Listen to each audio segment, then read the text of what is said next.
Hello guys, माझ्या YouTube चॅनेलमध्ये तुमचं पुन्हा एकदा स्वागत आहे। जसं की आपण मागच्या व्हिडिओमध्ये पाहिलेलं आहे की क्वेश्चन टॅग हा चॅप्टर ग्रामरमधील अतिशय सोपा चॅप्टर आपण सुरू केलेला आहे आणि त्याचा पार्ट 1 तिथं मी दाखवलेला होता आणि आजच्या या व्हिडिओमध्ये पार्ट 2 सांगणार आहे। चॅप्टर व्हास्ट आहे, थोडी काही सोपी वाक्य आहेत, त्याच्यापासून मी सुरुवात केली आहे आणि आता नेमकं मुलं जिथं फसतात किंवा जिथं गोंधळ होतो अशी वाक्यांची जरा आपण क्वेश्चन टॅगची वाक्य जरा सोडवायचा प्रयत्न करणार आहोत। पहिला पार्ट तुम्ही जर पाहिलेला नसेल तर डिस्क्रिप्शन बॉक्समध्ये त्याची लिंक मी जोडलेली आहे, हे जरूर लक्षात ठेवा। ओके, तर आता मी वाक्य लिहायला सुरुवात करतो। एक एक बघा, अतिशय सोपी वाक्य घेणार आहे की त्याचा अर्थ तुम्हालाच लावता येईल, मी पण सांगायची गरज नाही। मी आता काही बोर्डावर वाक्य लिहिलेले आहे ते आपण जरा वाचूया आणि समजून घेऊया त्याचा अर्थ। पहिलं वाक्य आहे, आय ईट पिझ्झा, मी पिझ्झा खातो। दुसरं वाक्य आहे, Riya eats pizza, Riya pizza खाते। तिसरं वाक्य आहे, चिल्ड्रेन एट पिझ्झा, इथं एट आहे म्हणजे भूतकाळातलं क्रियापद आहे, मुलांनी पिझ्झा खाल्ला। म्हणजे बघा, दोन सिंपल प्रेझेंट टेन्स मधली वाक्य आहेत, हे सिंपल पास्ट मधलं। आता पहिल्या व्हिडिओमध्ये मी सांगितल्याप्रमाणे फोकस कुठं करायचा आहे बघा। नंबर 1 प्रोनाउन और subject, number 2 verb, number 3 object. इथं सुद्धा number 1 subject, number 2 verb, number 3 object, number 1 subject, verb, object. पहिला तिसरा सोडून देऊया, नंबर 2 ला आपण काय करायचंय, फोकस करायचंय। ओके, आता बघा, आता जरा व्यवस्थित एक्सप्लेन करतो मी पिझ्झा खातो, वाक्य होकार आहे म्हणून टॅग निगेटिव्ह। आता टॅग साठी वापरायचा कुठला शब्द हा प्रश्न आहे बघा। तर मराठीमध्ये आपण करून बघूया क्वेश्चन टॅग, मी पिझ्झा खातो, खात नाही। रिया पिझ्झा खाते, खात नाही। मुलांनी पिझ्झा खाल्ला, खाल्ला नाही, खाल्ला। खात नाही, खाते, खात नाही, खातो। म्हणजे वाक्य होकारार्थी असेल टॅग निगेटिव्ह, वाक्य निगेटिव्ह असेल टॅग पॉझिटिव्ह, वाक्य होकारार्थी असेल टॅग निगेटिव्ह, वाक्य निगेटिव्ह असेल टॅग पॉझिटिव्ह। तर सरळ सरळ आपल्याला इथं दिसतं, वी कॅन सी दॅट वाक्यामध्ये कुठेही नॉट नाहीये, नो नाहीये, बघा चेक करा, नेव्हर नाहीये, सोपं वाक्य दिलं आहे, त्यामुळे वाक्य सगळी पॉझिटिव्ह आहे। आता निगेटिव्ह वाक्य मी नंतर देणार। तर साधं गणित आहे, जर V1 पहिलं रूप असेल क्रियापदाचं वाक्यामध्ये तर डू इथं ठेवायचं आहे टॅग मध्ये। इट्स म्हणजे क्रियापद आलं येस, म्हणजे इथं डज घ्यायचं आहे आणि इथं क्रियापदाचं दुसरं रूप म्हणजे भूतकाळ म्हणजे पास्ट टेन्स म्हणजे डीड हा शब्द टॅग मध्ये। म्हणजे काय हो की त्याचा अर्थ असा की क्वेश्चन टॅग म्हणजे समजून घ्या, तुम्हाला तुमच्या परीक्षेमध्ये डू यू चे प्रश्न पडतात। For example, do you like reading, do you like to eat fruits. तर तुम्हाला काही प्रश्न डू मध्ये विचारता आले पाहिजेत, काही प्रश्न डज मध्ये विचारता आले पाहिजेत आणि काही प्रश्न डू। मग कुठल्या प्रश्नामध्ये डू डज वापरतात तर सिंपल प्रेझेंट टेन्सच्या प्रश्नामध्ये डू डज वापरतात, हे लक्षात घ्या। आणि भूतकाळातील प्रश्नामध्ये म्हणजे ज्या घडून गेलेल्या घटना आहेत त्या संबंधित प्रश्न विचारण्यासाठी आपल्याला डीड वापरायचा आहे। हे जर तुम्ही पक्क लक्षात ठेवलं, डू डज डीड मध्ये बद्दल मी विस्तृत मध्ये बोलणार आहे नंतर, हळूहळू एक एक जशी व्हिडिओ माझे तयार होतील तसं तुमच्या ते लक्षात येईल। ओके, आता वाक्य नियम काय, आता तुमच्या लक्षात आलं की वाक्यामध्ये जर क्रियापदाचं पहिलं रूप असेल तर टॅग मध्ये डू वापरायचं, परंतु नियम काय की जर वाक्य होकारार्थी असेल तर टॅग निगेटिव्ह, म्हणून इथं डूचं काय करायचं, डोंट. आणि पहिलं प्रोनाउन ज्याला करता सब्जेक्ट म्हणतात, परंतु या आत्ताच्या चॅप्टर मध्ये त्याला प्रोनाउन नावाने ओळखलं जातं. आपण त्याला प्रोनाउन असं म्हणूया, डोंट काय आपलं. नंतर रिया इट्स पिझ्झा. मगाशी सांगितल्याप्रमाणे इटला यस लागलंय म्हणून डज घेतलं, परंतु वाक्य होकारार्थी आहे म्हणून टॅग निगेटिव्ह, म्हणून इथं डझंट. आणि रिया हे मुलीचं नाव असल्यामुळे इथं प्रोनाउन, मुलगीसाठी प्रोनाउन काय येतं, ती, म्हणजे शी असं वापरायचं आहे. क्वेश्चन मार्क द्यायला विसरायचं नाही. तसेच चिल्ड्रन एट पिझ्झा, एट भूतकाळ म्हणून डीड, परंतु वाक्य होकारार्थी आहे म्हणून tag negative didn't.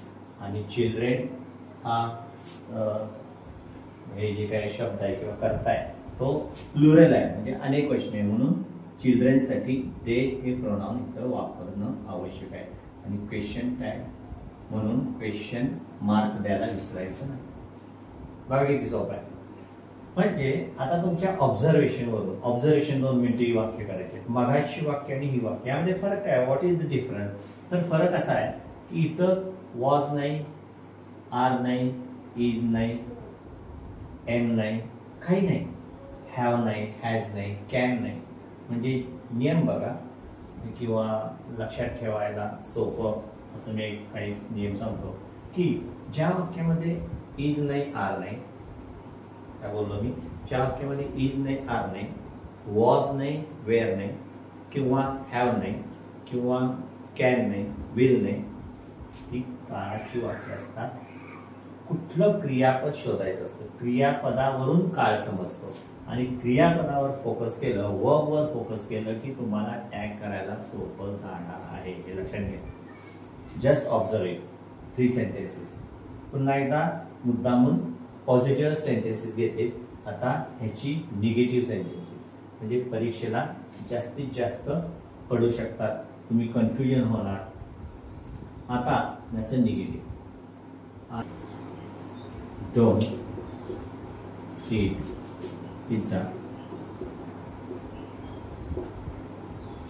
Riya does not, what doesn't give you, does not eat pizza. This is okay. Don't forget to subscribe. Did not किंवा didn't म्हणूया, did not eat, बघा, did not eat pizza. मगाचाच नियम, प्रथम वाक्याचा मधील दुसऱ्या शब्दावर फोकस करेल, त्याला मी स्क्वेअर करतो, पण त्याच्यावरूनच आपल्याला टॅग करायचा आहे. आय डोंट, डोंट वर स्क्वेअर केलं, नंतर डझंट वर स्क्वेअर केलं, नंतर डिडंटला मी स्क्वेअर. वाक्यातील पहिला शब्द सोडून दुसरा शब्द. आता तुमच्या लक्षात येईल की डोंट म्हणजे डू नॉट, म्हणजे शब्द निगेटिव्ह आहे, म्हणजे डोंट मधलं निगेटिव्ह शब्द जर कॅन्सल केलं तर राहिला डू, पहिला प्रोनाउन डू आहे. नियम काय, टॅग कसा केला आपण, वाक्य निगेटिव्ह आहे कारण डोंट आहे, डोंट हा शब्द निगेटिव्ह आहे, डोंट म्हणजेच डू नॉट, त्यातलं नॉट कॅन्सल झालं, राहिलं डू, डू घेतलं, पहिलं प्रोनाउन आय आहे तसं ठेव.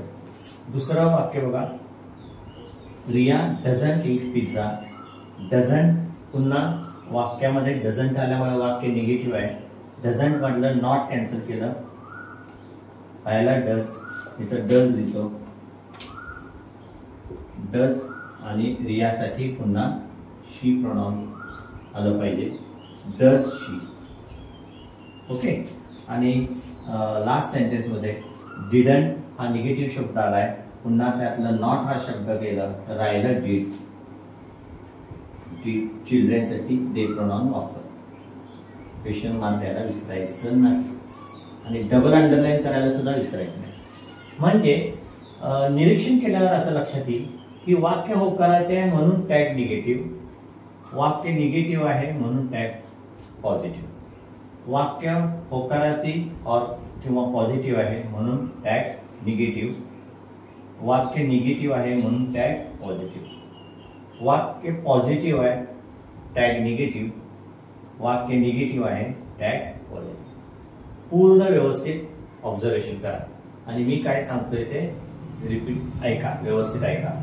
तर परीक्षेसाठी जास्तीत जास्त जर तशी वाक्य पडले नाही, 10वी साठी सांगतोय, 10वीचा पेपर झालेला आहे, तरी पण जी मुलं आता 9वीहून 10वीला जाणार आहेत किंवा आता 9वीची परीक्षा पुढे आहे त्यासाठीच हा व्हिडिओ तयार करतोय. आणि 8वीच्या मुलांसाठी, 8वीच्या मुलांनी सोप्या वाक्यांचा जरा अभ्यास करावा आणि 9वी 10वीच्या मुलांनी किंवा 9वीच्या आणि 11वीच्या मुलांनी जे 11वीला आहेत त्यांच्यासाठी सुद्धा उपयोग आहे, 12वीला सुद्धा हा टॉपिक आहे. त्यांनी थोडीशी टेन्सेसच्या संबंधित जी वाक्य आहेत आणि पुढे मी आता एक व्हिडिओ असणार आहे की टेन्सेसचा जास्त भीती बाळगण्याची कारण नाही. टेन्सेस एक ठराविक वाक्यरचना परीक्षेसाठी जी महत्वाच्या आहेत आणि उत्तर लिहिण्यासाठी जे तुम्हाला अडतं, जी वाक्यरचना अडते, जिथं तुम्ही अजिबात व्यवस्थित लिहू शकत नाही, करेक्शन्स, भरपूर करेक्शन्स त्याच्यामध्ये असणार आहेत, चुका मिस्टेक्स असतात, तर करेक्शन्स करावे लागतात आम्हाला. तर त्या दृष्टिकोनातून मी वेळोवेळी तुम्हाला simple present tense, simple past tense बद्दल सांगणार आहे. जशी वाक्य येतील त्यानुसार ते माझं तुम्हाला एक्सप्लेनेशन तुम्हाला मिळेल. त्या पद्धतीने बघा, समजते का? फक्त 3 वाक्यांचं शब्दांचंच मी वाक्य घेतले, उगाचच मोठी वाक्य घेतलेली नाही समजण्यासाठी. आता अशाच टाईपचं पुन्हा दुसरी वाक्य जरा मी कशी घेतो आणि तुम्ही प्रथम करण्याचा प्रयत्न करायचा. बघा पुन्हा एकदा जरा याच्यामध्ये काय अवघड वाटतं.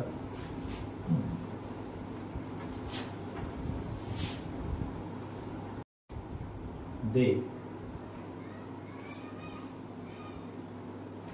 swim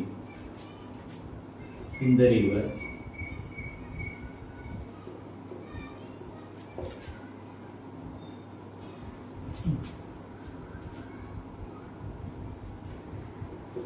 children swam in the river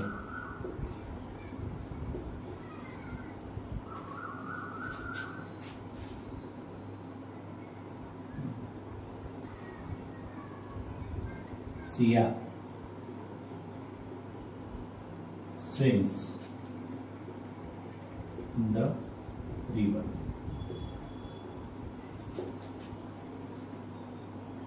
सर्वप्रथम पहिला शब्द सोडून दुसऱ्या शब्दावर स्क्वेअर करून घ्यायचं किंवा फोकस करूया आपण.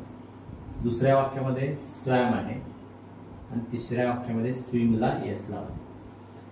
लगेच स्पार्क झालं पाहिजे की पहिलं रूप बरोबर V1 बरोबर टॅग मध्ये डू, दुसरं रूप V2 इज म्हणजे टॅग मध्ये डीड, कारण पास्ट टेन्स आहे. पास्ट टेन्स मध्ये प्रश्न विचारण्यासाठी डीड वापरतात. First form of the verb आहे. प्रेझेंट टेन्स मध्ये प्रश्न विचारण्यासाठी डू वापरतात. फक्त इथल्या पहिल्या वाक्यामध्ये ह्याच्यामध्ये फरक म्हणजे फक्त इथे येस लागलाय, म्हणजेच इथं आपल्याला डज वापरायचं. आता पुन्हा एकदा नियम, वाक्य होकारार्थी असेल तर टॅग नकारार्थी म्हणून इथं डोंट लिहायचं आहे आपल्याला. इथंही तसंच आलं पाहिजे. वाक्य होकारार्थी आहे म्हणून आम्ही टॅग डीडचं डिडंट केलं आणि इथं सुद्धा स्विमला येस लागलाय म्हणून टॅग मध्ये डज घेतलं आणि डजचं निगेटिव्ह डझंट केलं. आता वाक्याचा अर्थ पाहूया. ते नदीमध्ये पोहतात, पोहत नाही, हो पोहतात.